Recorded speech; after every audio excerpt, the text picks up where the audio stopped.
हाय friends, मैं हूं Manav. Welcome to movie shoovy again. दोस्तों, सलार जो है वो अगले साल आने वाली है और बहुत से लोग ये पूछ रहे हैं कि अगले साल की जो डेट है और स्पेसिफिकली इसके जो मेकर हैं प्रशांत नील, उन्होंने ये अगले साल की डेट क्यों डाली है। तो इस वीडियो में दोस्तों हम बात करेंगे कि अगले साल क्यों आ रही है, इसका रियल रीज़न क्या है। तो दोस्तों पहले तो हम ये बात कर लेते हैं कि सलार है क्या। सलार एक बहुत ही बड़े प्रोडक्शन बजट से बनने वाली एक मेगा स्टार के साथ, प्रभास के साथ बनाने वाले हैं और इसके पीछे बैकअप आ रहा है हॉमेबल फिल्म्स का।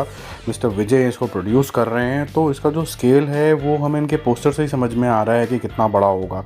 और ये तो नीडलेस है कहना कि प्रशांत नील ने स्पेसिफिकली 2 बड़ी फिल्में हैं बैक टू बैक दी हैं। पहली थी KGF चैप्टर 1 और अब KGF चैप्टर 2 रिलीज़ होने वाली है 16 जुलाई को। और दोस्तों अगर आपको याद हो तो 30 जुलाई राधे श्याम का भी रिलीज़ डेट है। बहुत ही पास में इसका डेट है ताकि कोई भी क्लैशेस ना हो। 2 बड़ी फिल्में ऑलरेडी आ रही हैं। तो 16 जुलाई और 30 जुलाई में दोस्तों ज़्यादा फ़र्क नहीं है।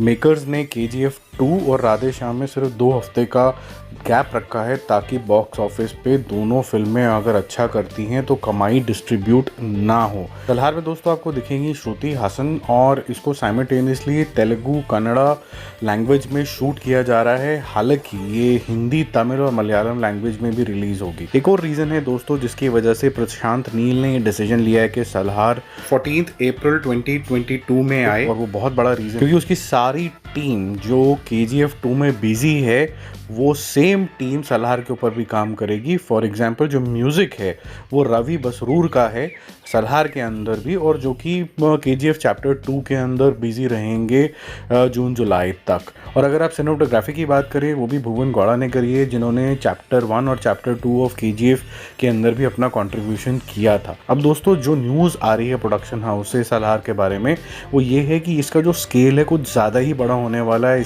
इसके अंदर जो कैरेक्टर लिखा गया है प्रभास का बहुत ही वायलेंट तरीके का है। तो आप समझ सकते हैं कि एक्शन VFX कुछ अलग ही लेवल के होने वाले हैं। अब किसी भी बड़ी मूवी का जो प्रोडक्शन होता है, VFX होता है, पोस्ट प्रोडक्शन स्पेसिफिकली, उसमें काफ़ी ज़्यादा दोस्तों टाइम लगता है।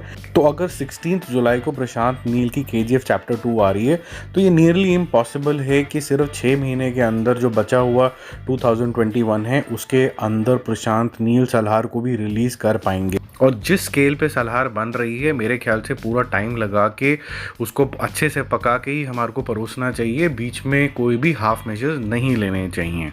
एक और बात जाननी आपको ज़रूरी है दोस्तों कि प्रभास के पास बहुत सारी मूवीज़ अभी किटी के अंदर है, तो उनके लिए भी इम्पॉसिबल है अपना पूरा टाइम देना, प्रमोशंस करना।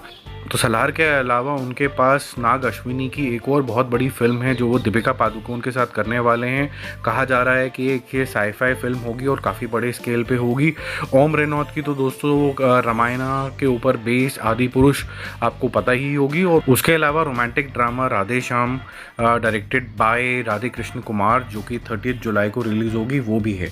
तो आप समझ ही सकते हैं कि अगर एक्टर भी इतना ज़्यादा बिजी है, प्रोडक्शन हाउसेस के पास बहुत सारा काम है फिल्म के ऊपर प्री पोस्ट करने का, और ऊपर से डायरेक्टर साहब खुद भी इतनी सारी मूवीज़ के अंदर बिजी होंगे अपनी पूरी टीम के साथ, तो ये बहुत ही मुश्किल हो जाता है कि एक ही साल में उसको वो रूप दे पाना जो उस फिल्म को जस्टिफाई कर पाए। तो मेरी नज़र में ये एक ठीक डिसीजन है कि अप्रैल के अंदर 14 अप्रैल के अंदर 2022 में इसको रिलीज़ किया जाए और अच्छे से किया जाए जिस तरीके से हमें स्वाद आया है KGF का चैप्टर 1 का और चैप्टर 2 का जो अभी तक ट्रेलर आया है उसका।